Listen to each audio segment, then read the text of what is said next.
Ladies and gentlemen, welcome to a TruthENTFilms.com presentation. We are aware, awoke, alive. We exist to bring you a fresh perspective on today's hot button issues. This is the Triple A Podcast with your hosts, Tia McCrary and Jamar B.V. Harris. Turn up.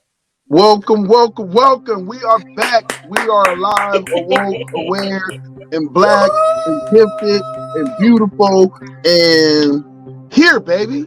Been a few weeks. It's been a while. Got a little fog in my throat. Must have swallowed something wrong. Sorry about that. What's up? I'm your boy Black B. I'm here with two co-hosts because my co-host is unavailable. She got picked up by those down at the border again, going to see Greg because she was trying to smuggle in some contraband. So, you know, I don't know how T little ass thought she was going to smuggle anything in, but, you know, stranger things have happened. But I'm here with D-Blog once again. The poet, the dance instructor, the teacher, the educator, the uplifter, the community activist, the all-time dance queen, Stomp the Yard, queen of the yo. No, let me quit. Really? Not Stomp the Yard. You was a stepper or something, or She Back in the day, I do all genres of dance and rhythm and things like that. So yeah, I did used to be, and I was actually. It was like they were called the Stepping Sisters, and I was their coach. So I had like some young girls stepping. So yeah. That's dope. Formal young disciples cheerleader. She got a lot of stuff on her resume, bro. What? She told her stuff on Down in the Valley podcast, like about how it was real competitive with like the cheerleaders and whatnot. So we busy playing a game and not understanding this whole competitive world that they got. They was out there trying to destroy the other cheerleading team. Not trying. We may Not have trying. to adjust the story a little bit. You say what? We might have to adjust our story and add some of that in there. Yeah, bro. We did not know. We was looking like, wait, it was that competitive. Y'all care? Y'all didn't care about us. It's fine. No, that's not true. Like, my sister was a cheerleader. We saw all that. You know? Yep. Yeah, I thought y'all were just out there talking be aggressive. Be I know y'all was really aggressive with the other cheerleader squads. Oh boy. Yeah, also we got on the podcast, let me go ahead. We got the producer extraordinaire, the man behind the scenes, the CEO, the HBIC, the HNIC. Look at his face. My bad. I'm doing this sober, so you gotta bear with me. My brother, the man behind the scenes, the man that sits and makes a lot of the magic and the great things happen and brings all these things to you. Everything from the upcoming Down in the Valley to also, damn it, don't say nothing. I know the movie. The movie was. I think the movie we did. What's the reference again? The basketball movie we did. Oh, A Ball in a Dream. Ball in a Dream. Yeah, from A Ball in a Dream to also, you know, sitting the head executive producer by all these other podcasts, from Pussy Talks to Queens with Attitudes to Deep Throat Conversations and so forth and so on. Jeremiah Kitchen, aka D-80, the producer. All right now. Yeah. So we here.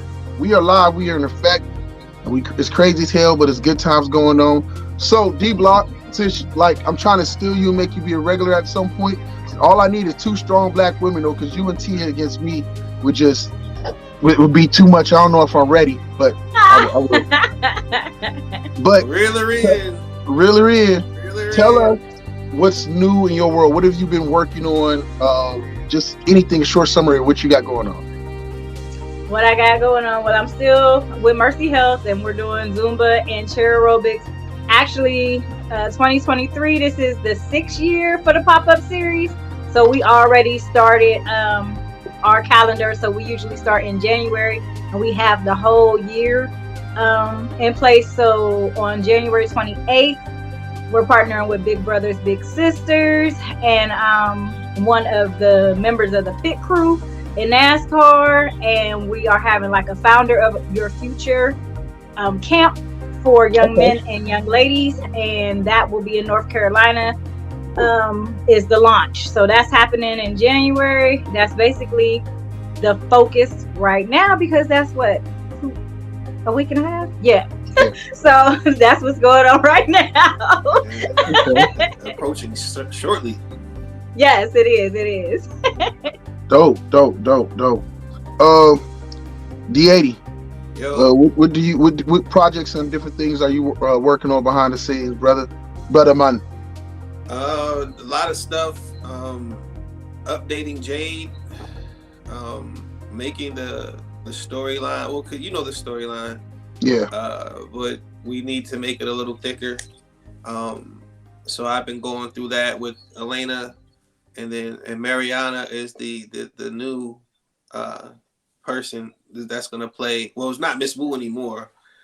We had to change it to Miss Lexi because certain things happen, and certain people had to.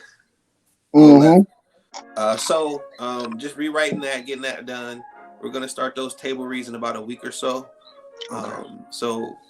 And then in March we'll start filming. At the end of March, we start filming for Jade, which is a long time coming because this project has been in the making for like maybe 2 or 3 years, and to get it to this point, we need to keep it moving. So that's my main focus right now.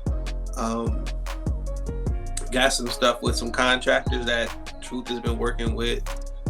It's a manufacturing company called Permco we've been working with, doing behind the scenes, filming their tutorials and things. Gonna film something else in a couple weeks, so that'll be fun. So it's a lot of things, and then of course with the basketball thing, I've been back and forth with Coach about that because we want to start doing their men's basketball programming too. The filming for it, like how they put like snippets online, and hey, we all shots go in because then you missing shots like a mug, but when you edit it, it just yes, yeah, they all seem to go in. Love it. Yeah, what you up to, BV? Man, in Toledo? Man, it's cold. Yes, it is. I've been surviving and just trying to get ready for this new season with getting things back reeled in. Towards the end of the year, we normally kind of wind down with a lot of the different podcasts, except for Pussy Talks. For some reason, she just, towards the end of the year, she just adds way more episodes. And I don't want to say control, because control is the wrong word. It's hard to predict with CL, because CL will go on Tuesday night at 9:30 and just have a whole panel of motherfuckers. I'm like, where did all these people come from? Then she'll come back with part 2 on Wednesday, do her regular show on Thursday, and don't be surprised if we get off of this and she got a whole nother show going on while we've been on here this whole time. That woman does not stop, which is dope. So besides definitely getting back with that, and now we're looking for young women for Queens with Attitude, because we want to keep the number around 4 to 5. So we're going to start really putting the fillers out there and trying to find more women who are as energetic as the queens we already have with I thought Mo wasn't on there, because the last episode I saw she was on there. She was on there as a guest, but she's not on there no more. So she was just on as a returning guest. But we have Kiki, we have Annie, and then we have the new young lady, and they're gonna kick my ass because I need to remember her name. So we have those ladies, and then we're searching for about 2 more. So we'll start pushing that up and get that back out and rolling, and make sure we don't lose that total momentum of what they built. So business as usual, man. Business as usual. You just try to put Truth Entertainment in the right direction, just like saying you doing with the film and so many other things. So more to come is all I can tell the people. But if you're ready, we can go ahead and jump into the news. The news. Shout out to my co-host here.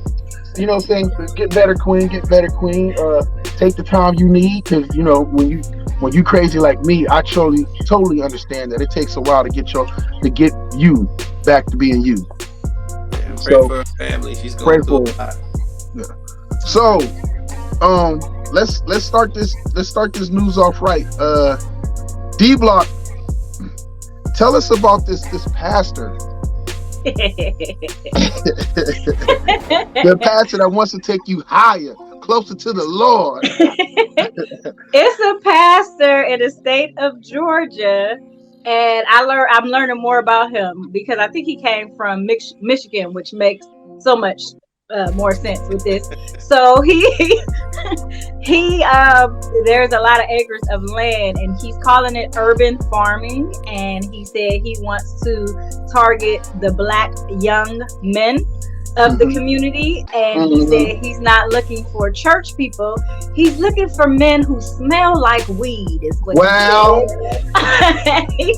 And he feels like if they farm weed on church grounds, that it will bring the black young male to hear the word of God, is what he is saying.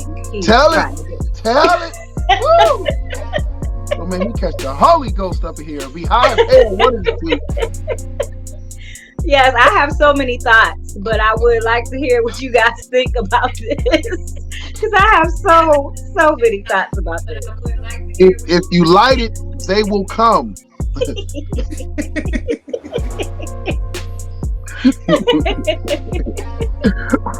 we didn't land on Plymouth Rock. With you know what? Plymouth Rock landed on Earth with a whole metric ton of weed. He trying to farm it, bro. Man, it's a lot of black folks. I'm sorry, no, let me correct myself. It's a lot of niggas and black folks that would love to be parishioners. Yes. Of that said institute of educational learning, biblical learning, higher learning. Oh, it's higher. You ain't right. We both going to hell. I see you just gonna be sitting next to me. Wow. No, I mean, I get it. Trying to think outside the box and build it and find different ways to grow your flock. But I don't believe that placating to. So what? You want also people who you want to serve liquor now, so you can get all the people so they can come in smelling like liquor. So they can come in smelling like wild Irish rose. I mean, that's how I smell on some Sundays anyways. But I think we can find better, more creative ways. But I get it. I mean, why he couldn't just do like buy the acres of land and do regular farming? Why you got maybe have a small section of weed, but I mean, he went straight for the land for that purpose, or did he have it and just couldn't do something and then decided to just do that? I am not for sure. I feel like the church is big. It's one of the bigger churches in Georgia, and they have that land. And I'm not sure if they were going to like build another building there. You know how sometimes those churches who are mega churches have like something for, no pun intended, the attics, where you can go like the ministry, and they have that like in the back of the church and things like that, because it's different ministries. So I'm not for sure if they were supposed to build. I just know that this is what he thinks they should do with the land. Baptized in the funk. I just think that it's very problematic because Georgia has one of the most strict laws against marijuana and possession and things like that. And I just feel like this would put a target on the black male, because the police gonna set up shop. They gonna be there after prayer meeting. They gonna be there after the Bible study. They gonna set up shop, because all they need to know if you set up people, and he's saying he doesn't want church people, he wants the people that smell like weed. If you set that up, they gonna take some of that weed, or they gonna take the methods. They gonna learn it, and they gonna be having their own little side ministry at the crib. So I just feel like it's kind of problematic. He gonna set them up for failure, and then he gonna have a dual ministry. He gonna have a prison ministry too. Host Bible study at his house, Brother Trey. We can do Bible study at my house. I got that purple. I got that moon rock. What you want?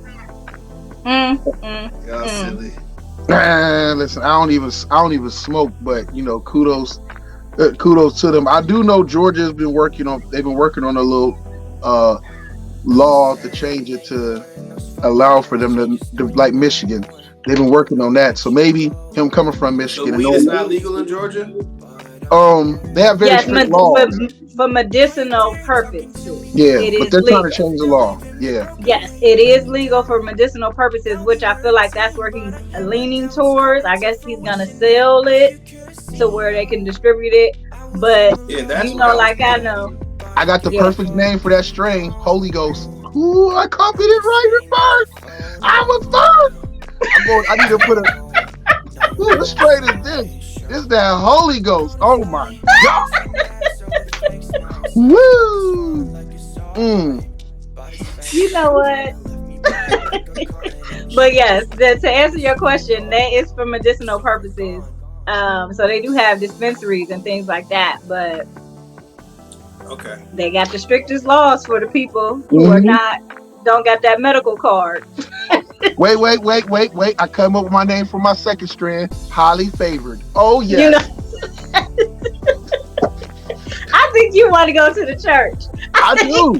I don't need to partake in the weed, but I'll gladly go ahead. They can let me be like on a deacon or something like that at this church. I just want to see how it goes down. I just really want to be there and see, when he passed around the plates, do you like when they put the offering, can they also have like little Zippos in there or something like that? What's the logistics? Yeah, what's the logistics? I just want to know the inner workings. I think this is the clever idea. I feel like you're going to be the member selling the t-shirts and the hats. highly favored with the weed sign in the middle.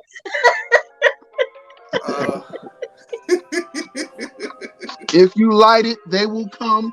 I'm telling you, we about to blow up. We should go start gonna be on the church fan. You can listen, and you can teach dance at the church. You can teach praise dance. Whatever. I'm gonna be selling baked goods because I'm gonna make a killing.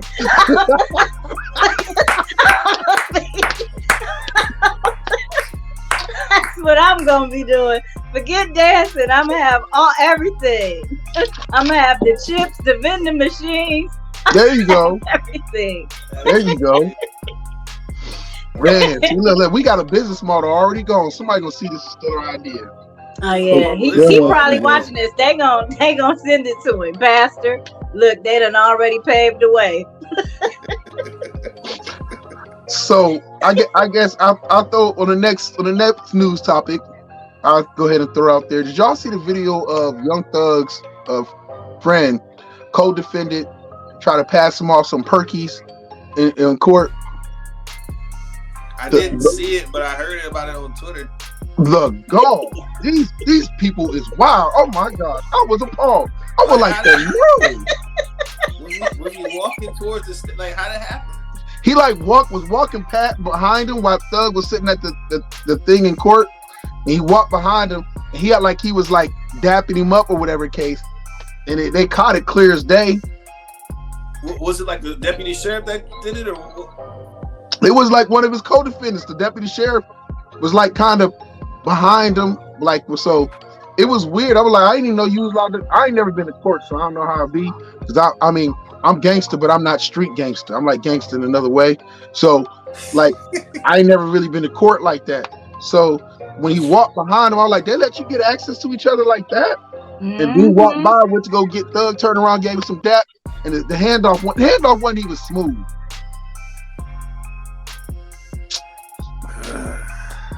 So then they take him to the back, and he tried to swallow it all. So then they had to rush him to the hospital. The dude, because he didn't get to give him it all, so he tried to swallow the rest, and they took him to the hospital to get it out. Man, it was not a smooth transaction at all. That's why their ass is in jail right now and whatnot. They're horrible at being sneaky. They just suck. Yeah, you just blew trial right there. Yeah, guilty. I remember when. Well, popping perks is not gangster necessarily, but Ice-T's phrase, it's easy to convince the public that you're a gangster. It's hard to convince the feds that you're not. And doing stuff like that just plays into their hands, man. Like, I hate to even hear that. And he should know that. Like, that's... I just feel like they gave away a hood secret. Now, we out here though, we know the dap up. Now, y'all done showed the whole world how we out here transported. And, like, and you messed it up. What in the world? You Now told we can't. everybody. Telling all the secrets, dropping all the jewels. But listen, they all going down. You made me have to look up because I saw the video. So I was like, okay, what else is going on? Did you see the one of the mothers of the No, she got arrested for trying to smuggling drugs or something like that, wasn't it? smuggling the papers. What did you roll up? She tried to give it to one of the His own mama? yes, his mother, one of the defendants in what is they called? YSL? In the YSL? gang? Yes. They no good criminals. They no good. They suck. I knew it was a rap for them when they used a rental car to go do a drive-by in. Like, who uses a rental car? And the rental car was in Young Thug's name. Well, Fabulous did say, I got the shooters in the Uber, nigga. It's deep, get your scuba, nigga. So science. That was that real science right there. Yeah, like, so, I mean, but that was an Uber, bro. Like, if somebody get an Uber to go rob a bank, we gonna have like nah. These criminals today is stupid. Do that though. Like, like. Never mind. If they had is he addicted? Is he selling in the joint? Like, I don't understand. And I'm with you, Jamar. I didn't know you had access like that. I didn't know I could come up to you and do a handoff. Like, what's going on in the court system? Bro, if I go down, come bring me some wings. Bring me some wings. Hand off the wings. Just listen, you ain't even got to fake it. They can see what I'm getting. I just want the wings. I'm going to eat 2 of them before they snatch them from me. Wow. Garlic parm from B-Dubs if you got a chance to just come. They have to make it bad for everybody. Jamar, question. I don't mean to go back to the Thug because I thought you about to jump off, but real quick, did he hand them to Thug and Thug tried to put him in his mouth and that's what they saw? No, he put his hands under the table. He handed them to Thug and Thug put his hands under the table. Okay, and then so they saw the handoff. Yeah, they seen the handoff. Okay, I got you. Okay. Wait. We all seen the handoff. It wasn't even a play action. We all see the handoff. Like, oh my gosh, like this is horrible. It was the most obvious handoff ever. Like, oh, that sucks. Yeah. We got also in the news. Open up. Oh, there we go. This George Santos guy. I don't know if you've been paying attention to this Republican, the GOP representative, George Santos, in the news. And he's basically, you remember how we all thought like the Republican Party lost their damn mind by trying to put Herschel Walker in there. They're just trying to win just to win, right? Mm-hmm. Well, this George Santos guy makes Herschel Walker look like a saint. This dude is like, and the sad part about it, the reason that the GOP is catching so much flack behind it is because they knew about this dude's history and all the things he's been accused of. Like they said, he done stole some money for somebody. So from GoFundMe, they was raising money for a dog or something like that. Ooh. He stole the money for that. He didn't fake like he had his knees replaced from playing volleyball in college. And then they find out he never played no volleyball in college. Like this dude is just the most horrendous. He more horrible than Herschel Walker. I'm telling you. Herschel Walker don't seem that bad compared to this dude. How about his grandma in the Holocaust and all this other stuff? Yeah, he bad. And they knew he was thing, but they wanted to win so bad that they just kept him because he was appealing to whatever case, and they was like, well, we got to win the money. They was like, they can raise money. And then you see how he changed his name to like George something white when he went to the southern states to raise money. His email had a white name so he could try to. It was like, man, wow. That's man. That's being a politician is is not the new hustle, but it's been the hustle is back full effect and alive. Yeah. Like I think about running for governor in Ohio next. Y'all just said so many things about him that I did not know. I only knew 2 things about him. I only knew that they were trying to say he was a drag queen back in the day. and I know that somebody was trying not to invest or something because they said he sent them text messages. Like, who does $250,000 deals over text message? That's the only thing I knew about him. G Santos, he's gangster. Well, who trusts that? Yeah, I'm gonna say, you know what, producer? I'm gonna text you and tell you I got $250,000. I need you to match this so we can take it to the bank. Right. And you just gonna say, yeah, you gonna send me a smiley emoji and say, let's do this.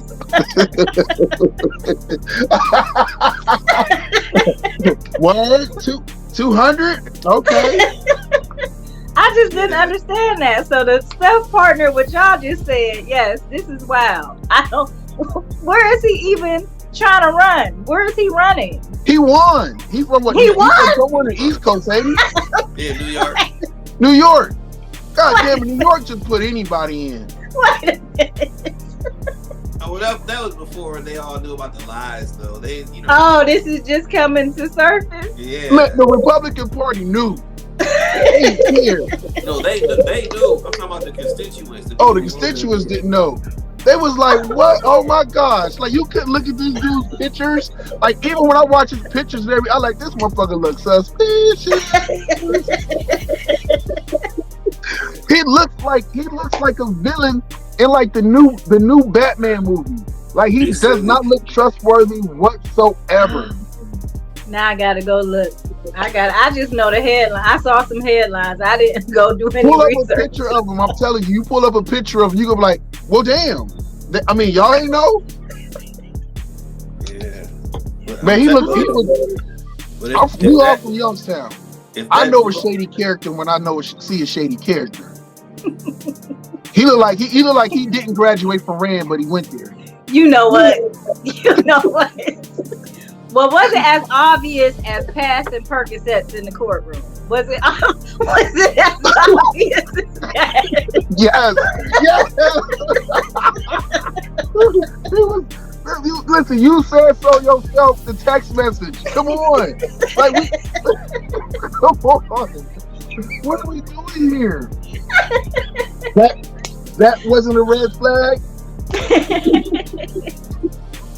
Man, Donald Trump really made people feel like if he can become president of the United States, anything, not anything, as in Hennessy, anything is possible. If Donald Trump can become president, anything is possible. If you build it, they will come.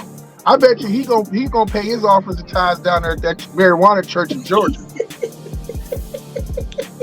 Come on, full circle. We bringing it all together. All right, so look, we're gonna go through this news some more. Andrew Tate, the multi-millionaire, damn near almost worth $1 billion, was arrested in, I think it wasn't Belgium. It was, I don't know, one of them foreign damn places. I forgot the name. Romania? Was it Romania? Romania or something like that. Well, I don't know much about Tate, so who is this guy? He's known for and he's been, his social media presence kind of blew up over the years, and he's kind of known for being almost heavily opinionated, speaking. He used to be a kickboxer, MMA fighter, and everything like that, and then he ran into some money. Okay. I was wondering what she's doing. I was like, that was my version of MMA. MMA. You went down there to Bible study at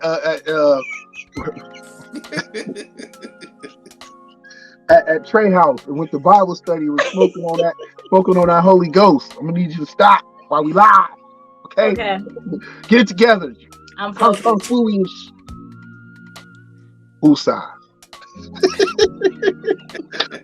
Anyway, he's some rich ass dude. He's known. He really kind of blew up over social media, speaking on topics like, I don't want to call him a Kevin Samuels because he's not as controversial as Kevin Samuels, but he has made controversial statements. Well, anyways, he got arrested for they tried to say trafficking, human trafficking. Human trafficking. So he's not American? No. But so he was arrested and they got some charges on him and he hasn't been released as of yet, but we shall see. And you know what? The weird part, I've seen him on YouTube a lot of times and never really paid attention to him till he got arrested. And then I went back and listened to a lot of his things and I was like, oh, like I had Mom listen to it and Mom was like actually agreeing with some of the things he was saying. But I think she got ulterior motives because Mom also the same person. As much as we look at a strong black woman, she be like, I wish I could have just stayed at home and took care of y'all badasses and didn't have to go to work and everything else and just cook and make dinner and clean house. I was like, oh, okay. She's like, I didn't want to. I had to survive and stuff like that, these things. But she said if I had my choice, like I would have been okay with being a stay-at-home mom and a wife and everything. And I was like, oh. I mean, I didn't know. Yeah, but I didn't either. I mean, but you know, so kudos. And he's made other comments and stuff. And then here's one thing I'll say before we jump off of him that he did say that stuck with me, and even Mom too, from a woman's perspective, or that woman's perspective, was that he was like, everything is too easy now, and so that's why women don't need men and men feel like they don't need a woman and different things like that because life is too easy. He said at some point life will get hard again, and you know the first thing that's going to happen is that we will quickly revert back to, for survival, we will quickly revert back to our gender roles or wanting to be back in those gender roles because the fucking world is hard because now people is running around killing each other, hurting each other. Now women gonna be like, look, I used to did not need no man. Now I need somebody at this damn house to sit there to protect me. A man gonna be like, yo, I need to go be able to do this. I need somebody to be at the house to take care of this, this, and this. We'll need each other. Right now, we don't feel like we need each other in society. Like nobody's running around crazy and killing each other. It's not like the olden days where you get like 15 dudes just come out to your house because you live out in the middle of the damn woods somewhere, and they can come in here and kick in your front door and drink all your porridge and take their turns on you. But now we not in them days no more. You can call the police. You can whatever case. So the lack of feel of needing each other has changed. And so when he was breaking it down, like because life is easy, just in general, life overall is easy for humans in today's society across the board. And so I agree with that statement. I said, so you agree with that? Yeah, I think when life was harder, we needed each other out of survival. Not based each other off as in women and men needed each other, or just everybody needed each other? Women and men needing each other. Because a lot of our grandmothers that put up, not speaking for yours, but speaking from somewhat of experience, a lot of our grandmothers kind of like grew up where they didn't work. They just stayed home and took care of the kids. So the way they got their income, the way they was able to feed and clothe the kids came from this men. And a lot of us didn't know. Some of us had some creepy ass, nasty ass, sneaky ass, trifling ass grandfathers. He took care of home. He went to work, came home, paid the bills. But then we didn't know this motherfucker had a kids and a family on the other side of town and everything else and stuff like that. You know, and she knew, or she had her suspicions, but they would stay with these men because it was like a survival. Where were they going to go? Where were they going to think? So in retrospect, a lot of these women went through that. And what was the main thing they were telling their daughters and granddaughters? Make sure you take care of yourself so you don't need no man. So you're not dependent on no man. So you ain't got to worry about him, whatever case, for you to survive, so you have your own. That's true. That's my problem right now. They taught me to be independent. they taught me to be independent. I should have been. It was a very different dynamic. When I got to O State, everybody who looked like me was there for a degree. All the people that didn't look like me was there to find their football player or their basketball player so they can live a lavish I was life. hoping Brittany came. I was hoping Brittany came home with one. I was like, "Come on, Britt, come on." We She was said, "Troy." tripping. Yeah, she said Troy Smith talked to her for a little bit. I said, "Why you drop the ball?"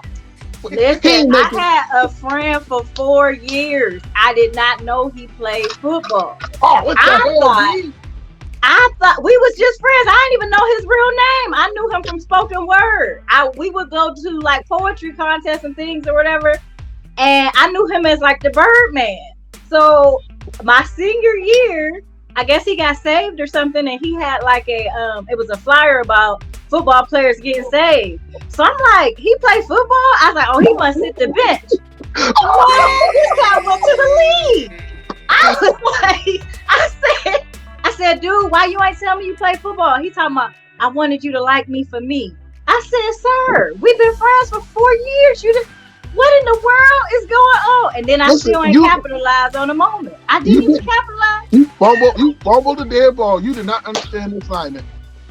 I did not at all. I was so salty. And then my friend broke it down to me. He said, Dorian, what he looked like? I said, he was big. He said, did he have no neck? He just was looking. I said, yeah. He said, where was he from? I said, he was from Florida. He said, he was from Florida. All of this. You ain't think he played football? Why would he come to Ohio State? Why do you bring his no neck having ass to Ohio State? He said he like the #1 defensive player in the league. I said, for real? I did not know. Damn it! I didn't know. If you Google him to this day, he went to the league, but I think he got injured. I think he got injured his rookie year or something like that. But they didn't teach us to be like that. They told us to be independent and go get a degree. That's what they taught us. I should have been talking to him. He was my friend. he liked me. He was my friend. I'm so salty. I'd have missed so many moments, but yes. You're right, Jamar. I would agree. We are taught that. Yeah. D-Block, tell me about these traffic cameras in school zones and NAO. I am upset. And not just because I'm a speeder, but because I feel like it's a setup. It's only in Youngstown City schools, and they got 2 at East and they got 2 at Williamson. Both of those schools I frequent often. I drive past East to go to work. I've changed my route. I don't go that way anymore because, first of all, it's in effect to 9:00 p.m. 9:00 p.m. Are y'all serious? Yes, it's in effect till 9:00 p.m. And if you are going 10 miles per hour over the speed zone or whatever, it's $100. And if it's 11 over the speed, it's $150. Oh yeah, they wax it. Listen, and they set it up on January 17th, and we have until February 17th before they really go into effect. They already had yesterday. They had 1,200 citations already. Dang. 1,200. So I'm like, I don't know if I'm gonna get my citation in the mail. They just warning us for the month from January 17th to February 17th. Then after that, yes, they are waxing. It's gonna be, and I wouldn't be. Y'all know me. I start doing research. I'm like, all right, how many kids or people done got hit, or it has been crashes in the school zones? Because maybe that's what it is. I couldn't find not one. It was one young lady, East, and I was actually coaching when that young lady she was one of our volleyball players. She did get hit by a bus. Yes, it was very, very sad. That's why they put up that fence at East. I don't know why they never had it before, but she was like rolling down and the bus didn't see her rolling down that hill. So that was the only thing I could find. So then I started researching just period about these traffic cameras. And I guess the feds kind of allot a certain amount of money to counties or cities or something like that where traffic is concerned, and where they had cameras somewhere else, they took away that because they was getting all this money from the traffic cameras. So I don't know what. I guess it's a good thing, but I really feel like they just trying to wax the people in the poor communities.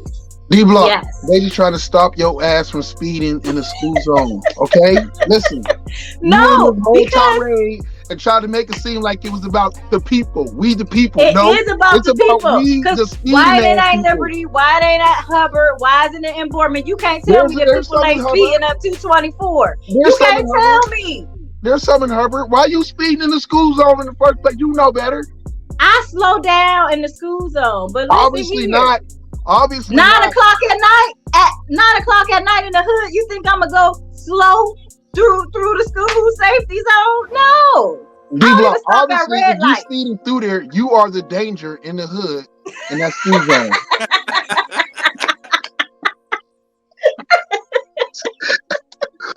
Listen, I called the mayor's office. I called the board of education. I called the police department. I called everybody because they only named East and Williamson on the WKBN. So I needed to know all the locations of the cameras. Okay, why? I need to know. Care, or you need to know where not to speed at. Because I wanted to know if they was all in the hood, and they are all in the hood. They ain't nowhere else. That's what I wanted to know. There's some in Hubbard. No, there's not. Yes, our father has them gotten multiple. Where? Over there in Hubbard. He no. You talk about just speeding. You talk about cameras. I'm talking about school zone ones. It's more detrimental in the school zone area. He ain't get them at the school zone. D-Block. Stop. He ain't get him in the school zone. You ain't supposed to be speeding in the goddamn school zone. I'm about to call your father after the podcast and ask him was it in the school zone. I am not above. I told you who I done called. I put a message on Facebook. And I got it in my inbox every single school and how many cameras is at the school. I am upset about this. I am so upset. All right, okay, you're right. I'm sorry. It's a detriment. It's a detriment to the community. It is a violation of all our speeders' rights. But listen, though, Jamar, they said that the money and the proceeds is supposed to go to the schools. Well, then you are helping your community out. Wait a minute.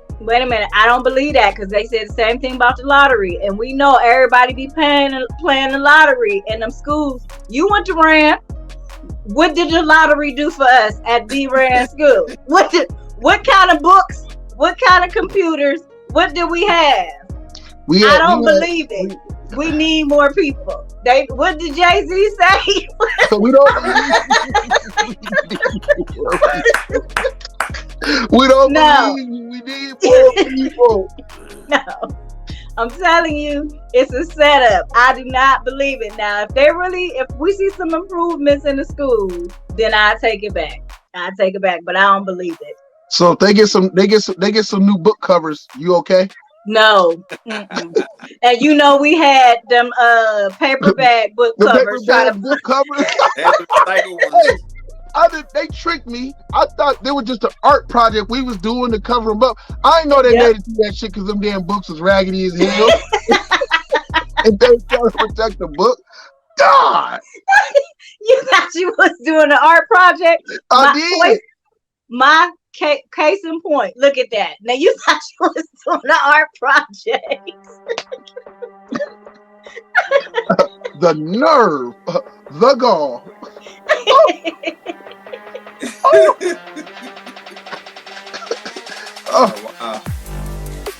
I'm sorry, y'all got me cracking up. This laughter is very good. Y'all got me laughing tonight. I'm happy. Listen, that's one of those things. When I found out, the first thing I said in typical black people fashion, when I found out what them book covers were really for, I was like, the Illuminati.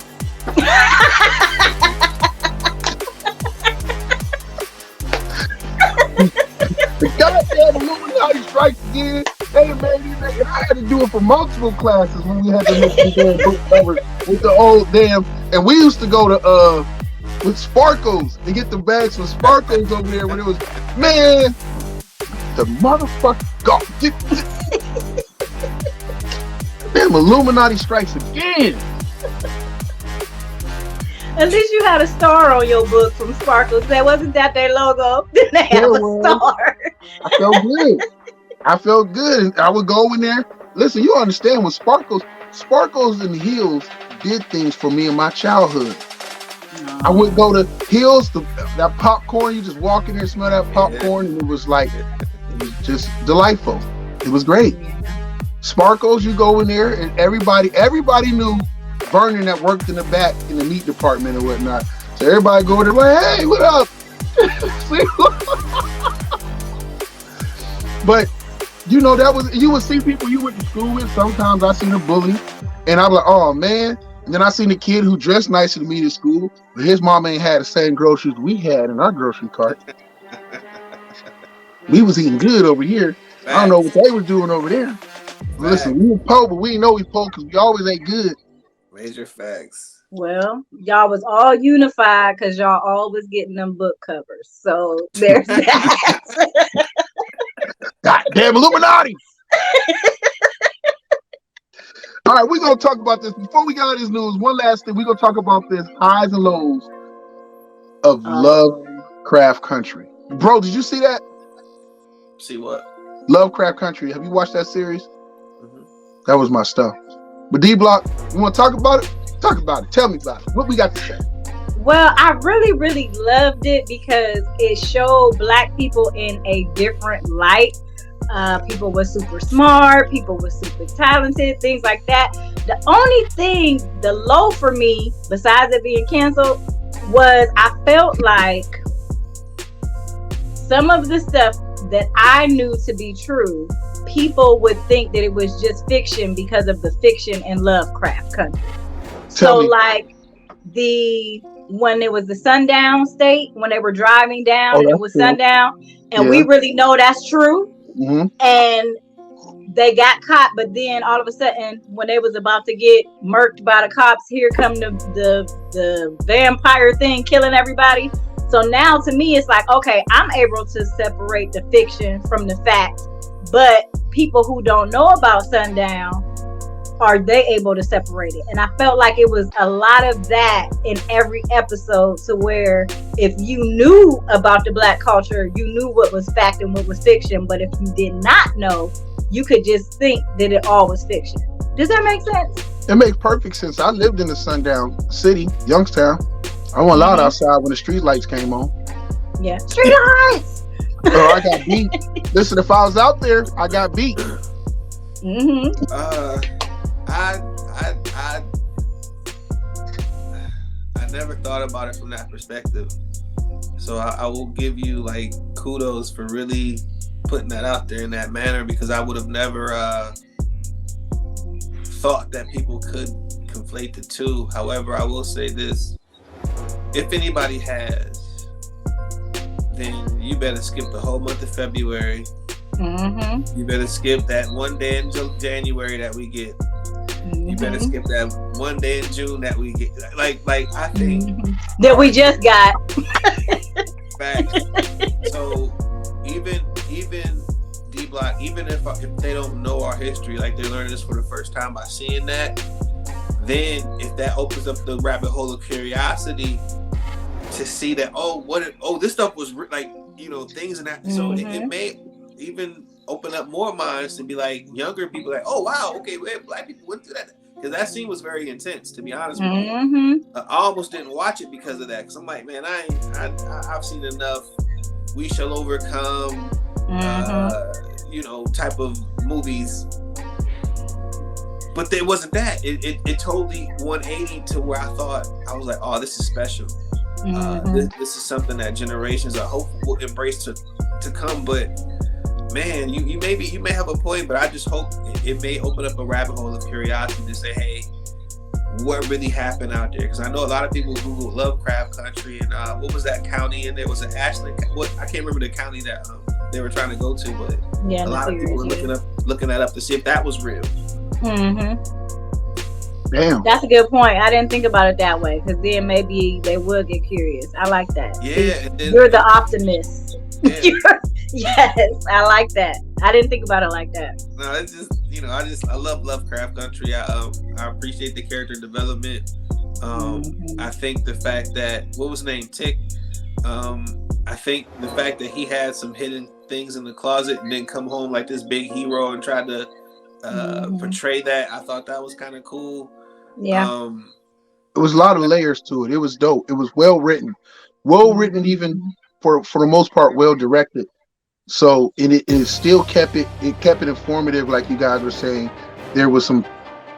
I like to call it the Forrest Gump effect, where they took a whole bunch of realistic events and things going on, and they built the story. And I mean, we've been doing that for forever. Great storytellers have been doing it for forever, but when you can do it and make it feel seamless and make you feel like, like, wow, like you walk away where you learned something but still entertained, like it wasn't an educational film, but there was education within the film. Yeah, I will say this, something that I was kind of, and I had this theory in my head, but I haven't talked about it out loud, so hopefully it doesn't sound crazy on the podcast. Okay, so you silly. Okay, so y'all recall in the scene where Hippolyta was with the cop. It was either a cop or some guy. He was like, "What kind of name is Hippolyta?" And she was like, "It's Greek." And then he like, "Oh, okay." Like he didn't know that. Like he thought it was something that we made up. And then again, I've been thinking this all the time. Like we have people by the name of Quadrantarius and Quatavius and people think we made these names up, but these are actually Roman emperor names. These are our names that people who have passed down the history that at any other point in time in America, you would consider somebody intelligent for having a name like that. You know? It's like, but, and then you have, of course, Jamals and all that. And those are Muslim names. So our names have rich history to them, but because it's black, it's just, that's some nigga shit. By putting a Jub next to a Mar, a Dud next to a Mar, a Shud next to a Mar. No, man, this is history. Like we're carrying that on. I just want to know what great emperor was named Tyrone. You silly. Oh, hold on, wait. Give me a second. I can think of one. I think it was the Tyrone. First. That's a skit right there. The first original Tyrone. He about to do. No, that actually stems from Tyronius, because that's what he about to say.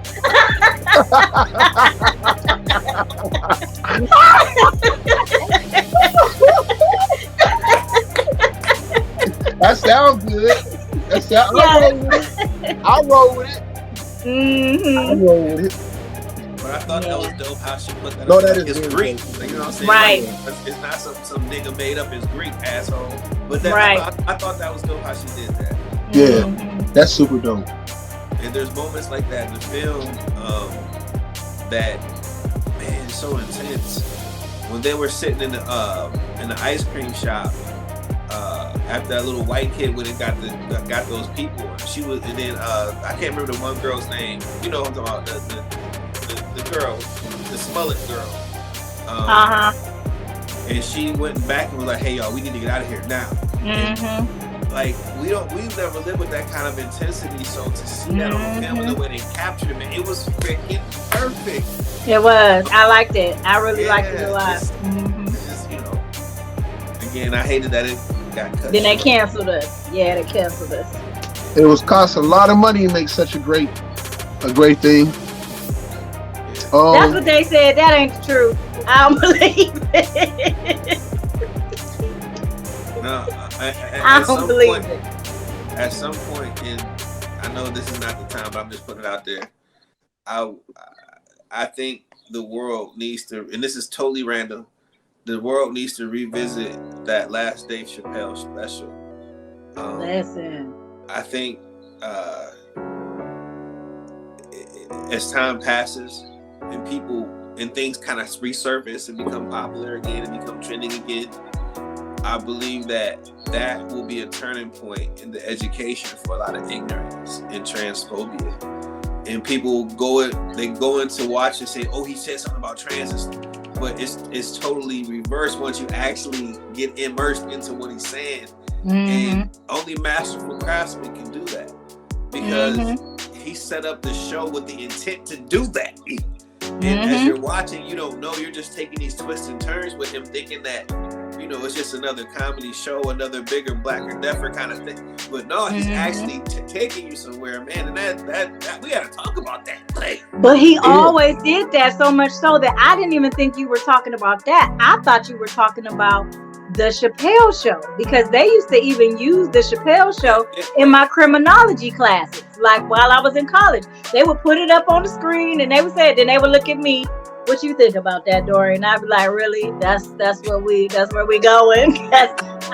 Because I'm okay. But he always was like that. He always had something where you were laughing, but it was really based off of something that you needed to look deeper in. I feel like he's always been like that. That's why he's one of my favorites. He's always been like that. Yeah. That's dope. You know what? We've been thinking, and I'm gonna just do this for sports real quick. This week, okay. We gonna go right here. The sports. Georgia won a national title. Ohio State definitely should have beat them the first time when they played. But Georgia beat the hell out of TCU. They came, they saw, they conquered. Congratulations to the Georgia Bulldogs. As much as I don't mess with them, I respect them, and I hope that all the Georgia football players go to that church down there in Georgia and then be ineligible for next football to celebrate. Go ahead. Other thing in sports was, let me see. I got the notes. Playoffs. Dion. NFL playoffs is happening. Tomorrow, my Eagles play the Giants. And who else plays tomorrow? Do the 49ers play the... the Dallas play the Niners on Sunday. That's the only thing I care about. Jaguars. That's the only thing I care about this weekend. Saturday night. Jaguar Chiefs. Okay. Deion Steele's a five-star cornerback from Miami. As a Florida State fan, I'm happy that Miami can feel the pain that we felt the year before when he stole a five-star player from us. Yeah, so that's fair to get. And I don't know why you would feel as a five-star, as another school when it comes to cornerbacks, that if you got a chance to go play for Deion Sanders, one of the greatest cornerbacks ever, you got a chance to win. It's hard. Speaking from experience. Real quick, did y'all see Ed Reed, who's now coaching at Bethune-Cookman, his rant and going off? No. Listen, I love that brother. I love what he's standing for. I love what he's trying to do. He ain't gonna make it. You ain't gonna make it. I understand. Yeah. So here's me and D Block talked about this beforehand. When these people come to these schools, like Deion, like Ed Reed, and like Eddie George, and so forth and so on, you're not coming here just to change a program. You have to come in there and have to deal with a lot of BS set in place where a lot of people ate and got fat while these schools still starved, and even then the schools are still struggling to meet in so many areas and taking money from this to patch holes over here and here and here and here and here. And there's a lot of things to it, and you can't change it overnight because you win a freaking football game. That's not going to change it overnight. So because something gets hard, because you face conflict, and I forgot who said it. Actually, you know who said it, and I like some stuff he says, but a lot of stuff I don't. It was Dr. Umar. But he said this. He was like, when he was talking about Deion, this is before Ed Reed went and did his rant. He was like, yo, because why? Because it was hard, because they wasn't doing the right things with the money, allegedly, because they wasn't this. He was like, brother, that's the part about the struggle. That's why it's called the struggle. You not only have to fight the outside forces in the struggle, you have to fight the inside forces within the struggle. If Harriet Tubman would have sat there and met the struggle, like, you niggas is okay, you on your own. I try to help y'all. Y'all snitching on me. I'm only take 10 people. I'm only take 10 slaves with me. Yeah. You know, I mean, that's the part of it. If it was easy, you don't think as much highly as these people think of themselves. Somebody else would have been able to do it who came in there with the character and intent and the drive and the passion that you have. It's not easy.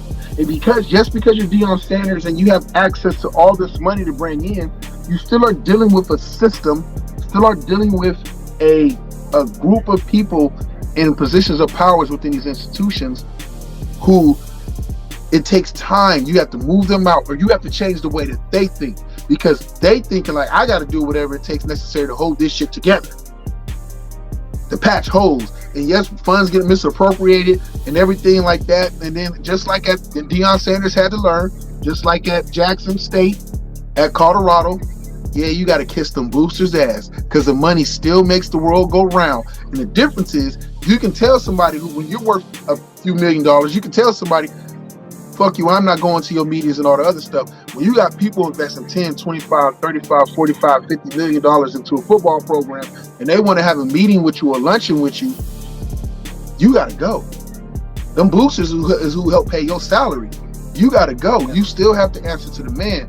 So I wish them brothers the best, but the change doesn't come overnight or in three or four football seasons. You don't change a culture. You don't change your identity. You don't fix the problem just because you put a winning product on the field. It helps, but the change is not going to happen. You still have to deal with all the other things that are in place that hold back a Bethune-Cookman or Central State or Norfolk State or Jackson State or Grambling State. Like, the problem is bigger than just athletics. It helps. It's a good way to get eyes on it, but it's generally scratching the surface of the issues that these institutions face. Now, Jamar, I have to say, and it's probably something that a lot of people don't hear me say, but I wanted to say that you were right, because, at first, I was saying that I was not upset with Deion, although me and you shared a lot of the same core parts. But I was saying I wasn't upset with him because I felt like he went in strategically, and that he did not say all of the things about he wanted to change the culture and things like that. And I was just going off of interviews, but I start watching that Coach Prime series. And as I was 3 episodes in, and I was like, dang it, Jamar was right. Because he was really, not only was he saying stuff, but the celebrities he was bringing in was saying stuff. It was like The Rock came and was like working with the group, and he was saying stuff. Snoop Dogg and them came, and then Master P, they threw him a birthday party. It was talking about how he was really changing Jackson, and everybody was behind him. And I just was like, man, they all probably like, this cat has hoodwinked us because he just left. It was so many people. No, they sympathize with him. They sympathize with him because it's easier for us to do that. It's easier for them guys to sit there and say, well, not the celebrities. I'm talking about the people. Like, when they was going through like the water crisis and things like that, where they didn't have it, the people were looking forward to just going to the games and having like a winning season, even though they couldn't drink the water. Like, it was so uplifting while I was watching it, and I was like, oh, I'm drinking the Kool-Aid too. And then it was like, dang, he done really left all these people behind for his own personal goals. So I'm gonna publicly say, I think you were right. I'm just gonna say it and don't ever bring it up again. But I won't bring it up again. I won't bring it up again. Like it's not about being right. It was so crazy to me. It's about us coming to understanding and help better educate ourselves and others, and share information and perspective so we can learn. Like, I listen to you, I listen to my bro. When I don't look, as much as everybody seems to think I don't know stuff, the first person I call, I'm like, bro, man, these motherfuckers got me mad. They said this. Tell me where I'm wrong at. And then he'll be honest with me. And sometimes I might disagree with him, but he'll be honest with me. He'll be like, yo, this is this. Or this is this. And like me and you had a conversation. You can be right at the wrong at the same time. You can be right from a bigger picture, a macro standpoint. But for those who are here and just looking at it from this level, they're not going to understand. They don't care. I don't like to say they can't.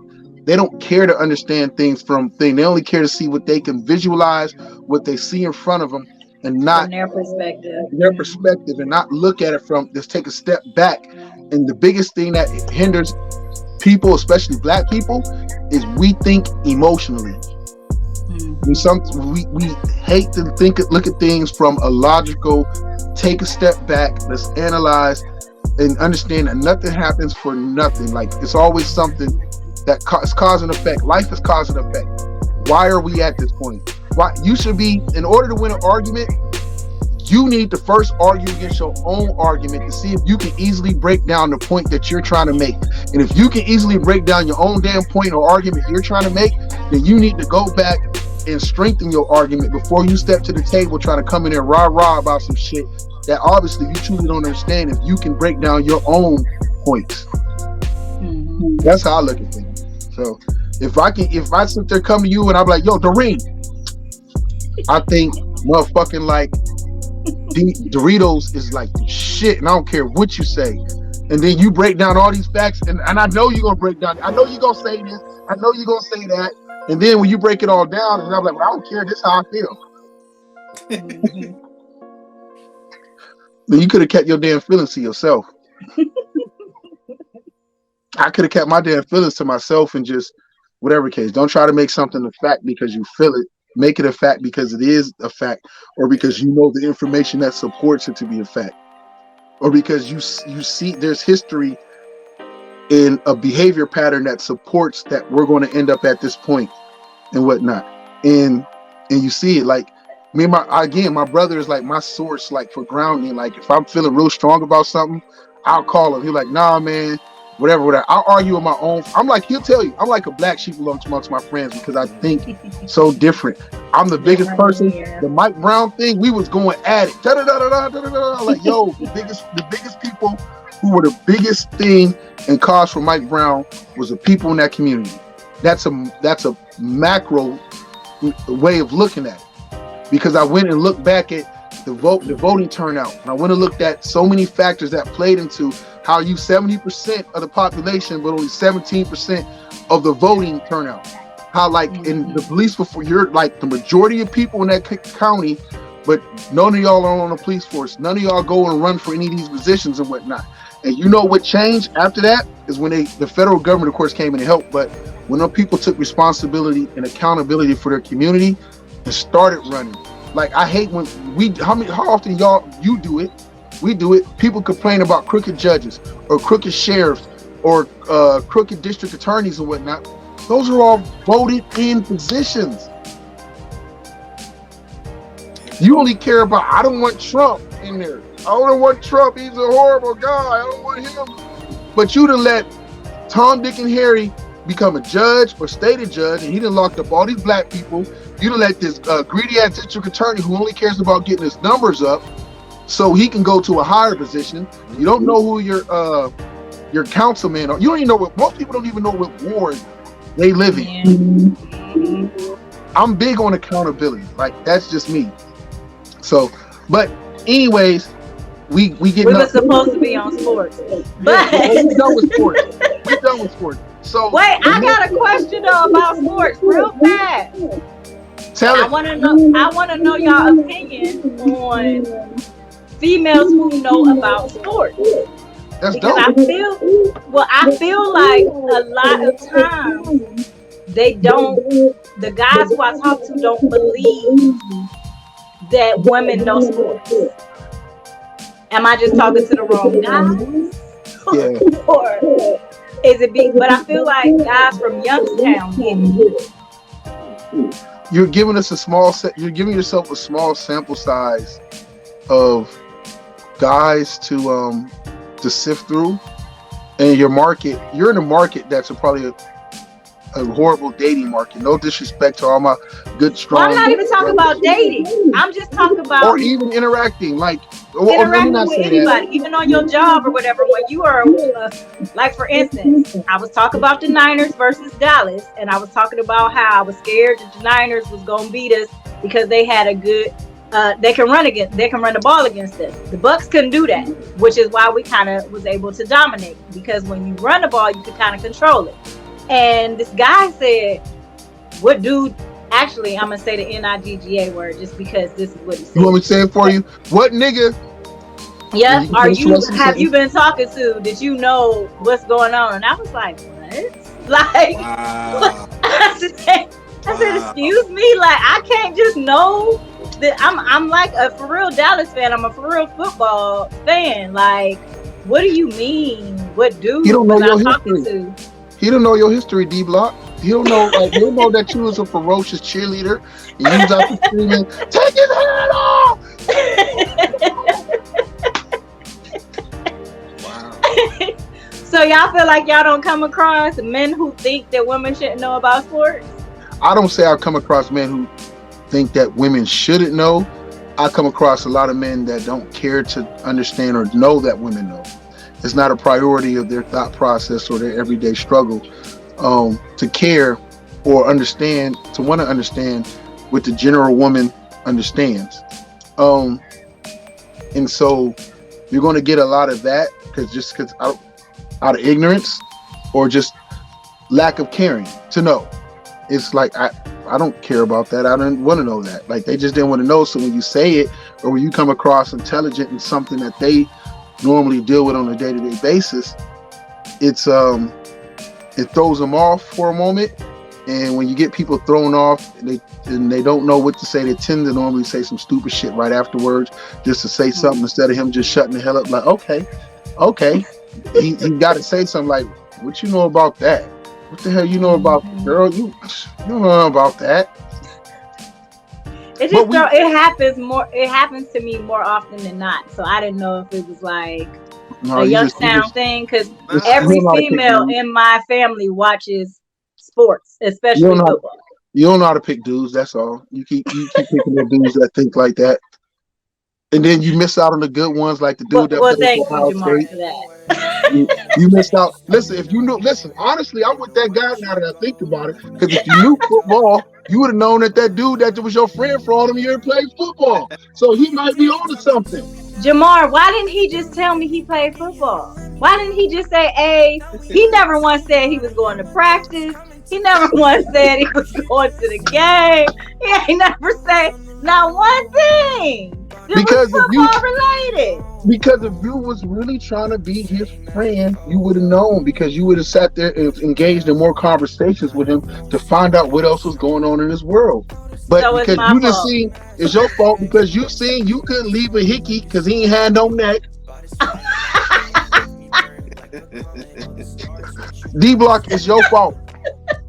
I'm gonna need you to take responsibility because you dropped the ball. You ain't want to be great. Lord have mercy. I had a whole boyfriend. Let's put that out there. I was dating somebody. So now we making excuses. Now we making excuses. So I was supposed to dump him and date the football player. Wait, is your boyfriend? Look at your brother. Is your boyfriend playing the NFL? Your brother ain't saying nothing, but he making all the gestures. I mean, that's what everybody else was taught. You said that. Remember, you said that. Yeah, you said it. No, Doreen want to be faithful to the brother that's sitting there teaching art at some school instead of getting the dude that made it to the NFL. You were like, he was an art major. He was an art major.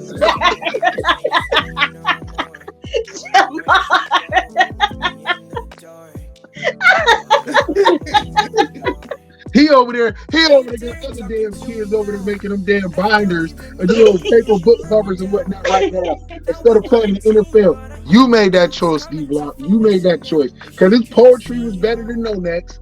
You went with that dude.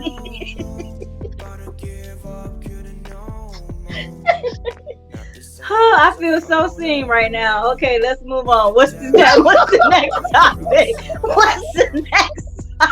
We jumping into the main topic, and we're gonna pick one of the. Let's make this main topic what you want to talk about. You want to talk about the social media and technology, or you want to talk about this mediocrity? With celebrate mediocrity. I like mediocrity. I know you like that, but I really want to talk about the other one because I have a bone to pick, and I didn't know how to make it sound like it was very intelligent. Well, I don't understand it the way you wrote it. Right? Yeah, Tell it to me how you meant to say it. What's the topic? I feel like when people used to ask for money, or if like you could tell that somebody was struggling. I feel like social media has negated that. So I feel like with the introduction of Cash App, when somebody can just request and not have to ask you and not have to tell you why they're bothering you, asking you for money, I feel like that kind of takes away, because before they had to tell you like, man, my lights getting cut off, I might be getting evicted, and then you was like, oh, here, let me help you. But now they just Cash App request you $200 and think you're supposed to just hand it over with no explanation. So I feel like it has kind of like diminished the fact that people do it so easily, where before when you had to actually interact, you had some type of pride about you.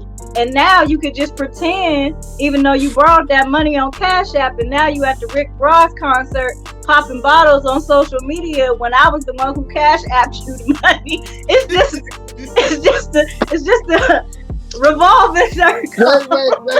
Wait. There's so many problems on so many levels about what you're saying.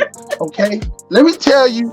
First and foremost, speaking for the people who love this new social media theme way of borrowing money from people and not having to go into detail about why your broke ass needs to borrow money. Let me tell you this, okay?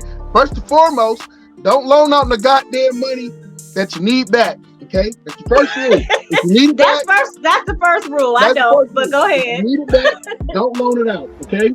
That's the first rule. Second rule is that why you need to know. Either you want to give it to me, you don't. Okay. The third rule is I can lie to you and say that I need it for this, and this, and get the money from you, and then you're gonna be all in your feelings. Cause I'm like, yeah, I had all those issues going on, but I paid those. I needed your money so I could still go out. But you had to be creative though. With your lie, you had to be creative. I appreciate the creativity. You appreciate the lie.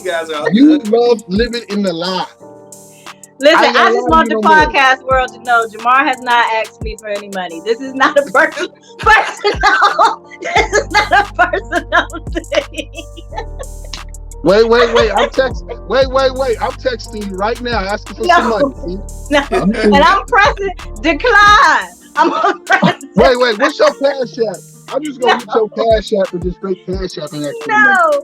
Or do you want the sob story? You want the sob story? Because even with that. But no, Jamar, you asking me what's my Cash App. You can find it. You can find it because you got my phone number. All you got to do is look at your contacts and it pop up. The Dorian Block is on Cash App. Shit, you is right. I ain't never thought about you the other day.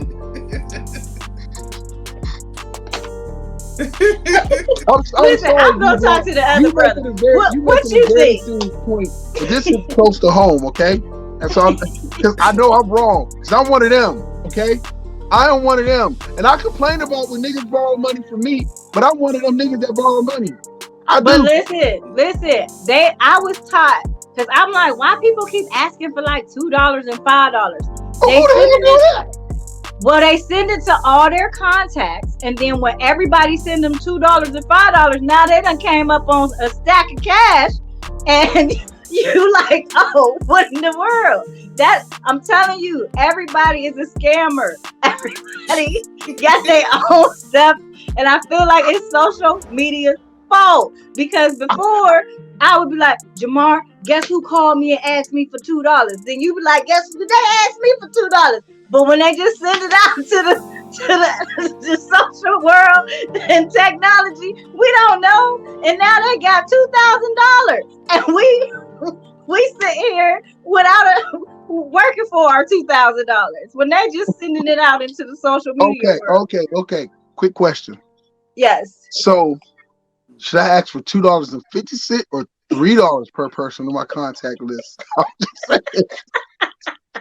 A motherfucker don't expect you to have to pay back $3. They'll just give it to you. Yes, that's the hustle right there. And they think, all they're asking is $3. Who thought this shit? That's some genius shit. See, you know what? I'm about to check to see right now if it works on my old lady. I'm gonna text her right now, like, yo, if it worked,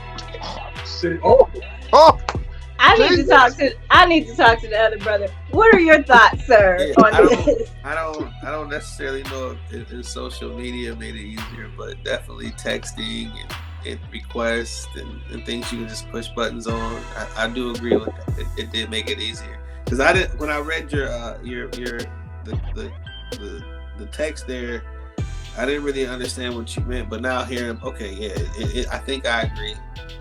But I mean, when you think about it, the actual real poor people, I mean, it's not really doing nothing for them. They still on the street begging for change. They still, you know what I'm saying? Like I've dealt with a lot of homeless people. I've yet to have one have Cash App.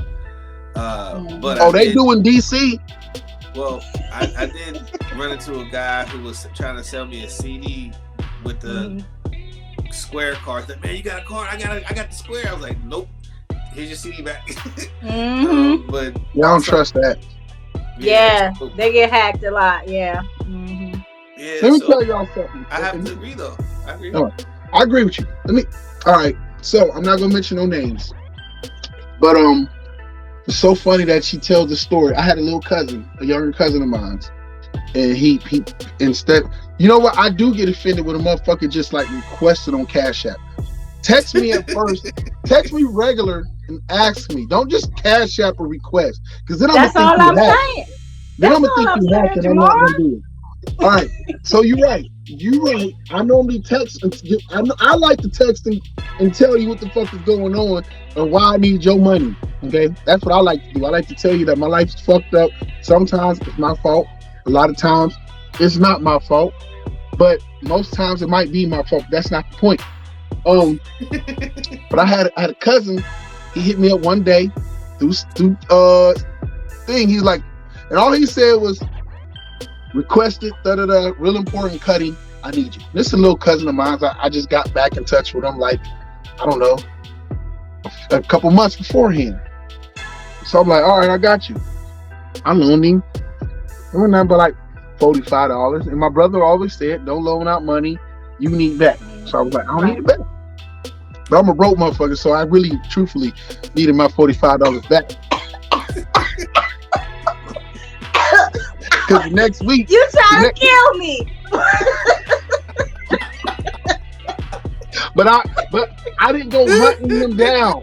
I didn't go hunt my little cousin down. So it was like, in the words of SpongeBob, 1 month later.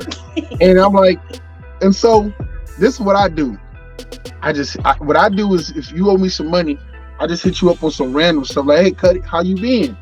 Da-da-da-da. No response. I'm like, this nigga ducking me.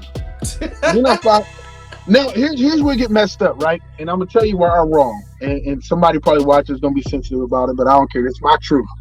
So I'm like, mad. I'm not mad because I know the rules. So I don't expect it back, but I would like it back. And so like 2 days later, I found out he died. Oh no! Wow. Now, being truthfully honest, 3 thoughts ran through my head.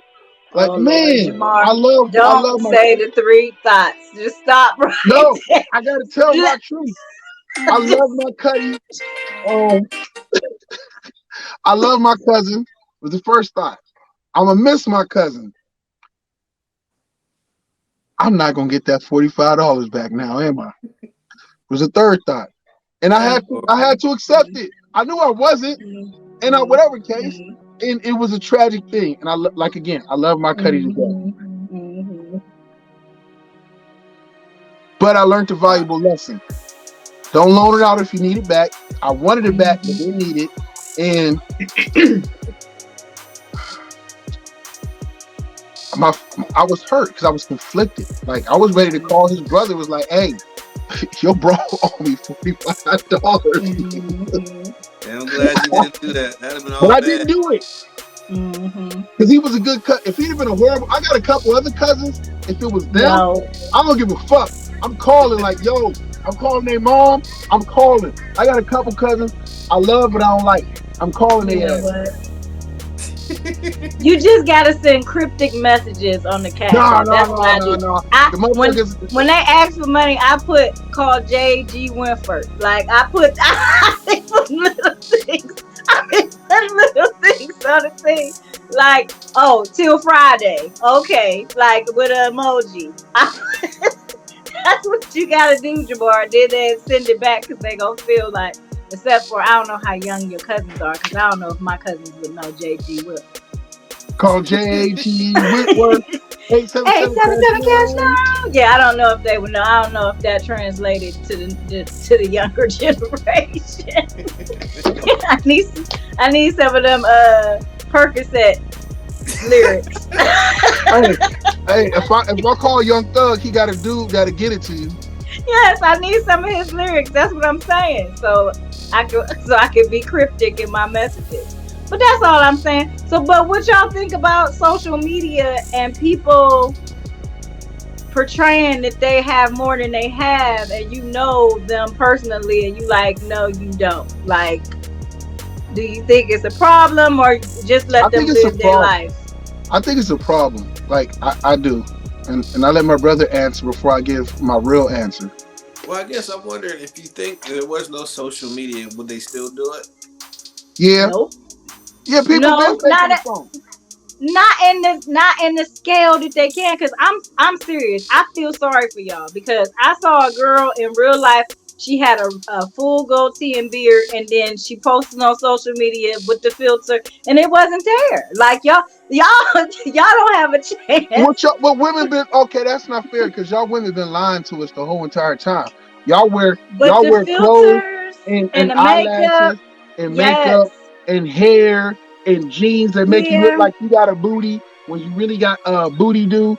Like, nah, you're not gonna get my sympathy because I know Listen, Nasatal when I see Nasatal. it was a guy saying that girls need to tell they date that they got on Spanx before they get in the bedroom, and have your body then unfolded out of this. Cisco Ebert, two thumbs up. Or is it But Roger the Ebert? I just feel like I'm just saying the magnitude is different. If it wasn't social media and they didn't have these beauty filters and things like that, she could not in minus 2 seconds hide a full gold teeth. You would have been able to see it even if she threw on some makeup over top of it. But if you are on social media, you can change that. And I don't know if it's a good thing or not. D Block. True story. Uh oh. So I I'm got a scared. I got a 19 I got a 19-year-old, right? And we get into this argument all the time. And um I have learned that I have, as much as I try to give her the game or give her the truth, but I have to let her, sometimes you got to let people live in their lie or what they assume to be their truth. Hmm. And we talked about these things. And it bothers me, and I'm speaking, this is real. As much as I've been joking tonight, this is real. I speak to her because she's very conscientious about her looks. Like my daughter goes to the gym to works out and everything else because she wants her booty to look a certain way and she wants her things. So I'm happy that she has the motivation and the dedication for improvement, but the reasons for these improvement are misguided reasons. Hmm. And she's not doing it to be healthy because she still eats like, actually she still eats like crap and everything else and stuff like that, but she want to get that booty right because she wanted to sit there and be appealing to the boys, or she wants this or she wants that. She loves the attention. She's a very beautiful young princess. Could be an amazing queen because she's driven, she's strong, she's smart, she's on the dean's list, she works her ass off and has so many other attributes, but yet she still falls victim to today's society of Yeah. how we, not only how men value women, but how women value themselves. Hmm. And so when we have these conversations, she gets offended. She's like, I don't care. I could da da da da da. And then the typical answer to go to now is that, like, oh, you whatever case, like, you don't want women to feel whatever, you're just hating, or you just, like, no, I'm not hating. It's just that you're beautiful the way you are. Hmm. Your natural beauty is an amazing thing. Like, it's what sets you apart. Like, I get it, but I don't get it. Like, I know women want to be thing because they had a thing on the Breakfast Club today talking about this, and they were like, is women who get plastic surgery minus health reasons. Is that more a matter of them having, what's the word I'm looking for? Not Vanity. self-esteem, not vanity, but not self-esteem, but being self-conscious about themselves, or compared to the fact that they just, is it more about self-conscious issues or feeling that they're lacking in something or whatever else? And a lot of men came in and was like, yes. A lot of women, some women came in half and half, was like, yes, it's still a matter of thing. Because some women would call in like, yo, I got big titties, but I still want in the ass, but I still want to get an ass lifting or whatever case. And Charlemagne, which I used to love Charlemagne when Charlemagne was more raw, but the more he got incorporated into corporate America, the more Politically correct you got. more politically correct, the more he stopped being about he stopped being less honest truth, and and I don't want to say, because being open is not a bad thing, but sometimes you can be so open to accepting other people's truth that you lose what is the actual fucking truth. Sometimes the truth is just the goddamn truth. Like if you're a woman and you ride around with C cups and you're pretty in whatever case.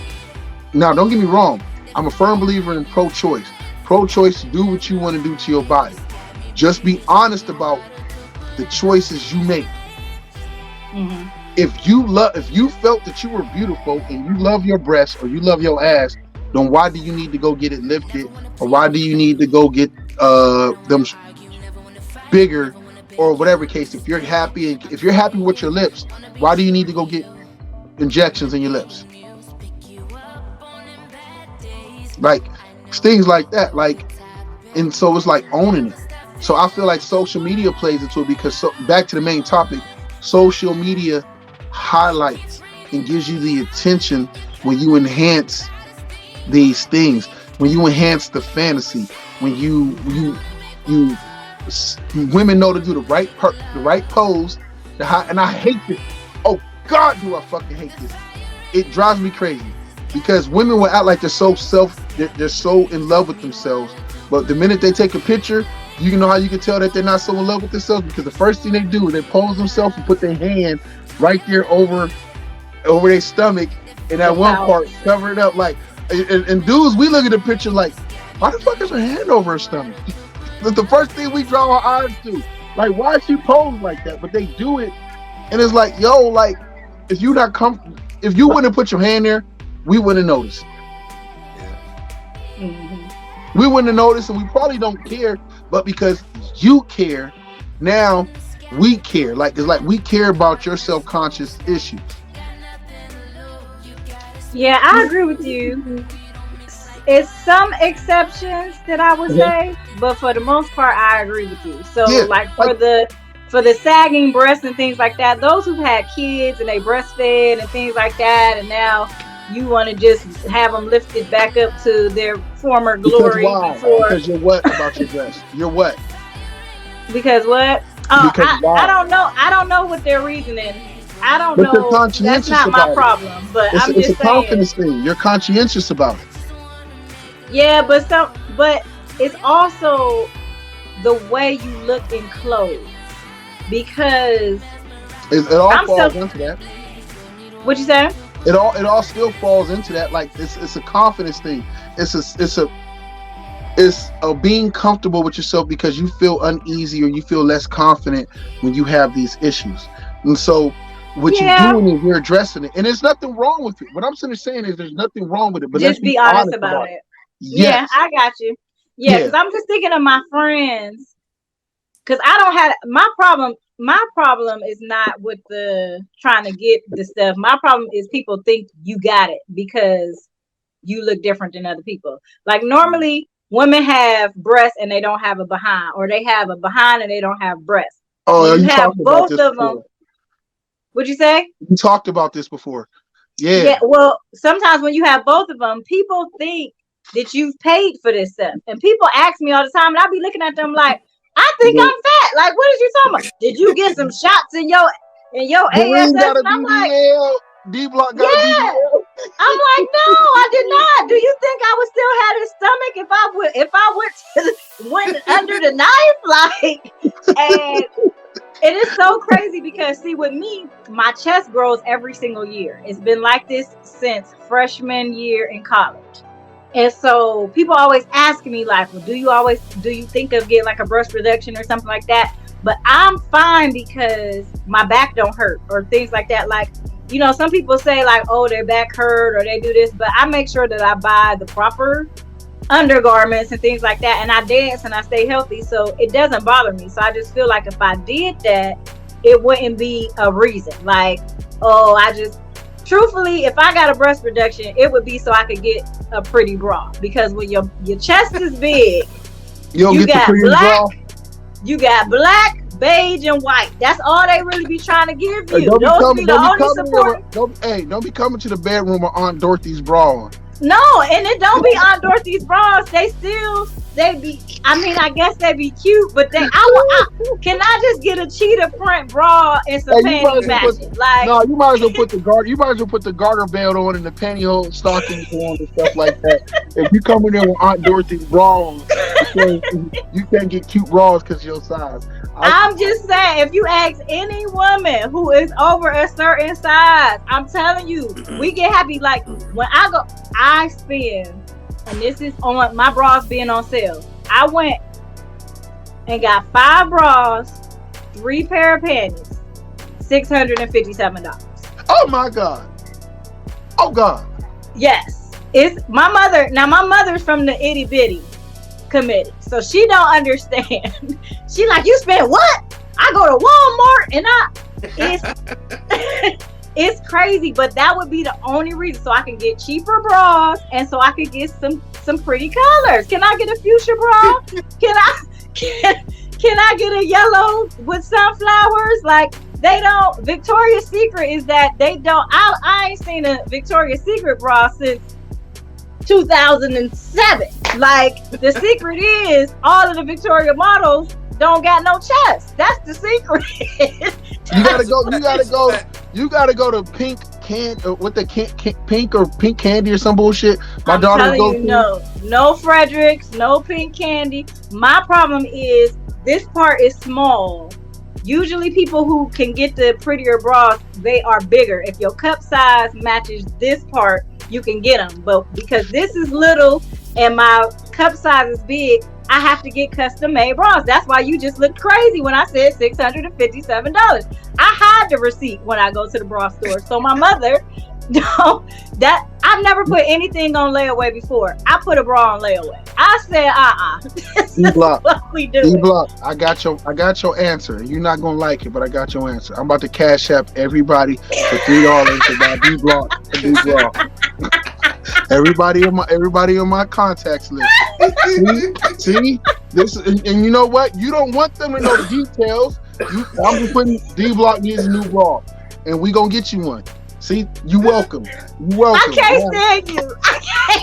That was hilarious. That was a good Actually, one. I'm lying. $4.50. $3 for you, $1.50 for me per person. That's your percentage. You taking a percentage. You taking a cut. I'm still a broke ass nigga. So I need every penny I can get. But for you, I'm gonna do this because I care. I want you to be comfortable, and I want you to have a pretty bra for once. Okay, without spending $657. Okay, there's no reason. No woman. I'm fighting for your cause, girl.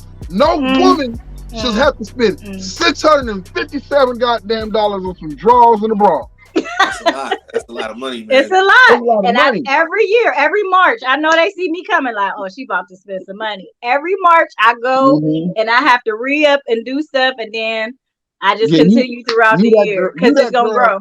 You that girl with the wires sitting there poking niggas out when they go to sit there, whatever case, touching on you, and it was a wire and the bra come out and listen. You know I dance, so when I went to the and not that type of dancing, I went to when we went to, I want to say we did the pop-up series in Detroit, and I asked my friend, I said, hey, I got my new bra for the class. I need you to hook them in the back. She looked at my straps and was like, these mugs is like book bag straps. She's like, you all right? Yeah, how your circulation on your shoulder be? Man, I looked at her like, thanks a lot. Thank you very much. But it is real. It's so crazy. And so that would be like take your bra off doing the shoulder lean. Shoulder lean. But listen, so Jamar, but my thing is, so is that a self-conscious thing? Or yes. Is that is I'm trying to budget better. Like it's both. Wait, two things can be true. Okay. Two things can be true. At like it could be a conscientious thing, and then at the self-conscious thing, and at the same time, because you want a prettier bra. Why do you need a prettier bra? Who cares what your bra look like? I care. I care what my bra look like. Yeah, no dude care. Most of the time, I mean, don't get me wrong, if we see a pretty bra, but oh, that's cute, but we still trying to take that motherfucker off and throw it on the floor. So it don't matter that it's only beige, black, and white. Yeah, we don't care about that shit. Only y'all care about that shit. Like, oh my god, listen, we were like, oh my god, she was matching with the bra and the panties. Nigga, we don't care about that shit. We trying to get, if we get to that point to see it, we're not trying to keep it on. We don't care. That's a women thing. I've learned women don't dress for men. Women dress for themselves and for other women. Y'all don't dress for men. I ain't never met a dude that was like, yo, bro, them red bottoms turned me on so much. Oh, I thought you was about to say something about a beige bra. I thought you was about to say. Better yet. You know what? We was about to do something and she came out with a beige bra. I had to get out of there. Bro, we had the whole thing going on, the candles lit, and she came out the bathroom with the little outfit on and with a beige bra. Nigga was like, and this nigga said my pager went off. He ain't even got a pager. They need me at work. Ain't nobody doing that shit because you got a beige bra or white bra or brown black. Bra or you got black beige. Bra. We don't care.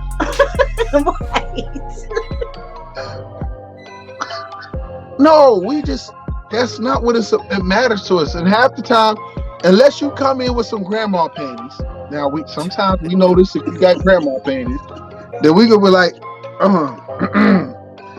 fuck it, they coming off anyways. We gonna think about it for a second, but for a second. Listen. Is that the truth, Mr. Producer? Is this the truth? I mean, everybody has their own version of the truth. You know, I wouldn't. That's a no. I think, no, my bro be over there like, girl, I don't like that bra. We're not doing that tonight. This nigga roll over and fart and go to sleep. I don't think somebody wanting a leopard print bra is a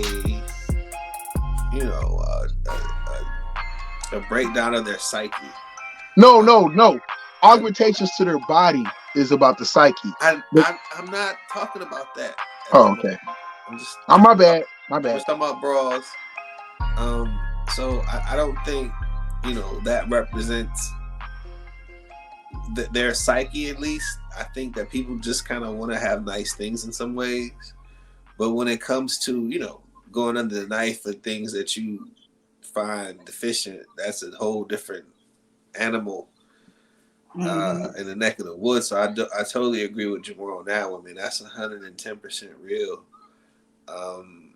And it's unfortunate because, we have a lot of young women and young men who are doing things to themselves, all in the name of lights. It's just unfortunate. But when it comes to wanting to, buy a bra or whatever, I don't care about that. I don't care about that shit. Yeah. I don't even remember what bra my woman wore to bed the other day. I don't care about that. I don't even know what half the time the color of her drawers is. I don't care. Who cares? Like, look, all they are, you know what those are? Okay, what about the price, though? What about the price? Are you going to go spend $657 on your woman she for better her? not spend no $57, because I don't spend no $57 on no damn drawers. So she don't need no $57. But that's the only thing that fit her. That's the only thing that better. You gonna go buy it? You gotta do it. If it's gonna make you feel comfortable, I'll buy it. I'll play into it. You gotta buy it. Yeah. Yeah. But once you get it, then I'll be like taking this motherfucker off anyways. I don't know why we bought it in the first place. Like, I don't care. Like, all right. Listen, don't you? I'm gonna go ahead and start this GoFundMe and set up this Cash App thing. We're gonna utilize this social media. You about to buy all the bras you like. You can, in the words of T.I., you can have whatever you like. Yeah. Stacks on deck, balls on ice. All right, so we about to jump into D Block. When we make you a regular, right? I don't know how you're gonna keep fighting. You had too much fun. Me and my I bro. did have fun. Whip it real good. Whip it real good. Listen, but I appreciate your thoughts. You think a little outside of the box. That's great. I love it. That's why I've been begging her for like 2 years. Like, please. We'll buy you a bra. You come. You sign up. We'll buy you a bra. Not $657 bra, but we gonna get you a good bra. No, they only like $65 a piece on sale. We can swing that. Bro, I got 35 on it. Ignore that cash app. Ignore that cash app. I was thinking the same thing. That song, I was thinking the same thing. Lord. We gonna get you right, D Block. The perks of it is every quarter you get a new $65 bra. I need to run this. I need to run this by the ownership team, but I'm sure they'll be okay. We'll figure it out. It's part of the programming budget. Okay. Are we doing a don't hashtag? Are you doing one? Yeah, we doing a don't hashtag. Just I'm about to do it now if I can find it. I'm sitting there busy, been looking up cash apping people. She gave me an idea. Wait, is this it? Not you learning how to get $1,000 in 5 minutes. All right, okay. So we about to go on a don't hashtag this. Hold on. We about to do it. Okay, AAA listeners, it's time for Black V to present Don't Hashtag This. I repeat, don't hashtag this.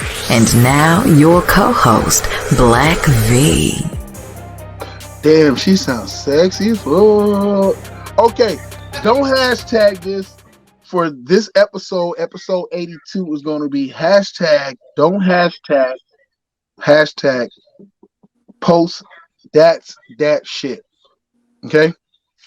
When I tell you people that don't post hashtag that's that shit is because y'all be posting some of the craziest, most incriminating shit ever and be snitching on yourselves. Like, you niggas, not all of y'all live in states where marijuana is okay. Some of y'all work government jobs and like to post yourself holding a joint up or doing some other stupid shit. And I'm like, this nigga work for the federal government. I'll be sometimes so mad because you so stupid. I'll be wanting to call your job and tell you. Like, I ain't no snitch, but I can be. So, people, stop putting, again, back to what D-Block said, social media being like a gift and a curse. Stop posting all your goddamn business out there. Don't post that shit. Don't post that. Y'all be telling folks that you're not in town, you're not at home, so your home is left there. You've been stunting all the time on social media, showing what you got in your house. You new 85-inch TV, you got PlayStation 5, all this other stuff. You lucky I'm afraid to go to jail, because if I wasn't afraid to go to jail, I'd have been robbed y'all asses. But I'm not built for jail. Okay? So, again, please keep your business to a minimum. Social media is about sharing, but you need to limit your accessibility that you allow people to come into your space, your world, your life, your home, or your family. Keep your personal business.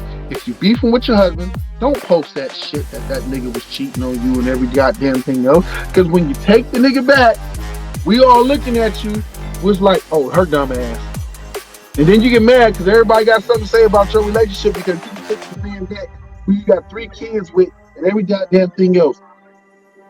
Keep your business your business. Limit what you share. Yeah. Be protective of what you share. Facts. And be respectful of your household, your relationship, and your peace of mind when you share your things. Because too much access allows people the ability to infiltrate and tear apart or take or want what you have. When other people go looking at stuff, they look at stuff that they wish that they can have. That's the things that catches our eye, the things that interest us that we want. So when you showing off, yeah, you think we celebrating you. Nah, we scoping you, bitch. Facts. Excuse my language. So again, don't hashtag post that shit. Don't post that shit. Keep your life private. Only share the moments and the things that you want to share while still maintaining the integrity and the wholesomeness and the privacy of your home, your family, your private life, your issues. Your family, your friends don't need to know what all the hell you got going on, everything you do and every move you make. Preach. Okay? So, Agreed. again, don't hashtag post that shit. Can I say something real quick before we end this on a positive? Well, no, it's not a positive, but it's a quick rant. You motherfuckers, I'm looking at y'all out there in the world. You sons of motherfuckers, stop funking the funk. Stop lying on social media. Stop saying you got it all. Stop saying you balling. If you ain't got it, you ain't got it. Live in your truth. If you broke, say you broke. Ain't nothing wrong with being, it's something wrong with being broke, but ain't nothing wrong with being a broke nigga. Because guess what? All them other people fronting, be living check to check like you, or they just credit cards swiping. They just swiping, or they sucking and fucking to get where they need to be. Okay? Live your truth. Now, don't get me wrong. If you truthfully a hoe, then be that. Do you? No judgment. I'm not here to judge. I'm just here to appreciate the truth. The truth is way more respectful, way more understandable, and you can get further with giving people your truth of who you truly are, what you think. Whether it's right or wrong, if that's what you truly feel, you truly believe in, you truly ride with. Most people, even if they disagree with it, be like, yo, that's just where they at. That's just the time they on. You gotta respect it. Don't fake the funk. Be you. Just do it. So before we get ready to wrap it up, D-Block, you got any shout outs you want to give? People you want to show love to before we drag you back here again for the next episode? Because we're gonna make you regular. You ain't gonna fight it for so long. And you're gonna get your hair done. You're gonna be a whole new person with a whole new walk. Yeah, and in a week and a half, I'm gonna be another person. Every single time y'all have me on, I'm gonna look different. Shout out to my mom. She stole my remote this afternoon. So Mama. now I gotta go and get it after the podcast. Mama, you know, queen of my heart. Y'all know how that Fire Stick remote get lost all the time. It's in her purse. I was looking for it so my daughter could watch TV while we was doing the podcast. Shout out to mom. She always got picking up my daughter after school. She always doing everything. She's sleepy, but we're gonna go get that remote. But shout out to my mama. Shout out Pop-Up Series. Shout out. Why is your remote in her purse? My mother has a habit of putting things in her purse when she watches my daughter. Like before, it was my phone.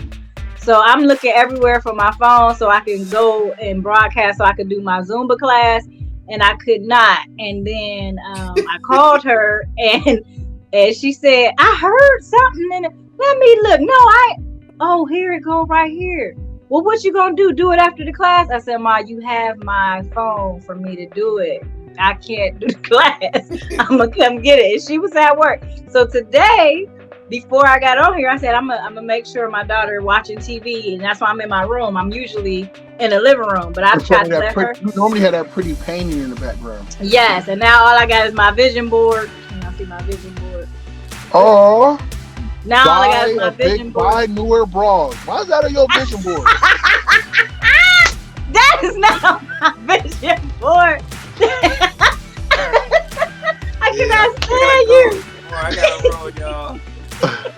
All right, go ahead. Adios. All right, so go ahead, bro. You come out. I close it out. D Block. So you finish up what you were saying, D Block. You gotta So go. I just wanted to. That's how she got my remote. So I be trying to do this podcast. I was trying to figure out how to keep my daughter engaged, and I couldn't find a remote. So you look everywhere. You look all in the couch cushions and everything, because that mug is like tiny. And I called my mom. She didn't answer the phone, so I called my sister because they had bowling. I said, "Ask mom where she put the remote." I put it in the chair. Mom's not in the chair. I looked. She goes How in old her your purse. mom? How old? Hmm. She's 62. Or she's 61. She's single? Yes. Asking for a friend, not for me. I got a friend. But I mean, and she's a cheaper one out of the two of you to date, because you said she's itty bitty committee, so her bras don't cost that much. So there we go. All right, asking for a friend, not for me, but inquiring minds. Listen, she already got everybody after her. People be after my mama, okay? Even the bus driver, the lady, she gonna say, "Your mom be dressed so cute when she pick up Camille from off the bus." I said, "Yeah, she's the diva." Let me find out. You gonna come over to shit? I want to introduce you to my new boo. I'm walking in the room like this. I'm like, you ain't gotta call me daddy, but you can call me dad. No, because you got too many jokes. Listen, why you hating on me in my love life? I ain't judge you for you wanting better bras in your life. Don't judge me for me wanting a better woman in my life. Okay, I'm gonna come to y'all for it too. I need a GoFundMe page. It's gonna be called Black, Beige, and White. Black, start it. Let's do it. Yo, I want to thank all our listeners. I want to give a shout out to Truth Entertainment Films and AAA Productions. I want to give a shout out to D Block, who's an amazing co-host. Shout out to my other co-host Tia, because D Block don't know it. She a co-host already. She already sucked in because she done had too much fun, and it's too free. It's too easy. It's too easy. But I want to give a shout out to them. I'm going to give a shout out to my brother D-80, the producer. And I want to give a shout out to Queens with Attitude podcast. It's a Hard Not Life podcast. Pussy Talks podcast. Deep Throat Conversations. Product of the 80s. Bucket Naked. And I promise you, I'm probably missing a podcast somewhere in there. I'll be like, I need to get my business shit right. I've been too busy borrowing money. I need to send a cash app to them niggas and tell them niggas to send me $3 too while I'm at it. I'm mad you done came up on the hustle during this podcast. Hey, I learned something new. This is an informative podcast. Who knew I learned some shit on my own podcast? And it works, and it probably will. I got a lot of contacts. There's probably a lot of women I haven't talked to since before I met my woman, but they about to get it. Listen, even my ex-wife about to get that message. I don't care. I'm taking the cash apps from anybody who's willing to give it. If you watching right now, cash app, $, Ray Holland, 4512. Every $5 and up helps. If it's $4, I'll accept it. $3, I'll accept it too. I'll frown, but I'll accept it. $1.25, you just being disrespectful, but I'm gonna accept it. And if you want to donate to D Block Needs a Bra, you can send it to mine too. The information will be in the comments. The information definitely will be in the comments below. Listen, this is a AAA Productions, a Truth Entertainment Films podcast. I am Black V, and that is your name, Queen. Oh, D Block. Be on the lookout also for a book. Give it the name of your book. For my eyes have seen as much.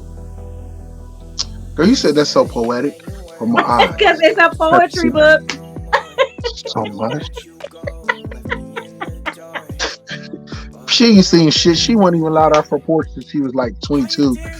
She seen some. She'd have seen that NFL nigga in all them classes with her that she missed out on. Listen, Nate, if you watching, I'm sorry I dropped the ball. Pun intended. Damn, you so vicious. Yo, we want to thank y'all. God bless y'all for checking us out, and good night. Good night. Now you're on sideshow.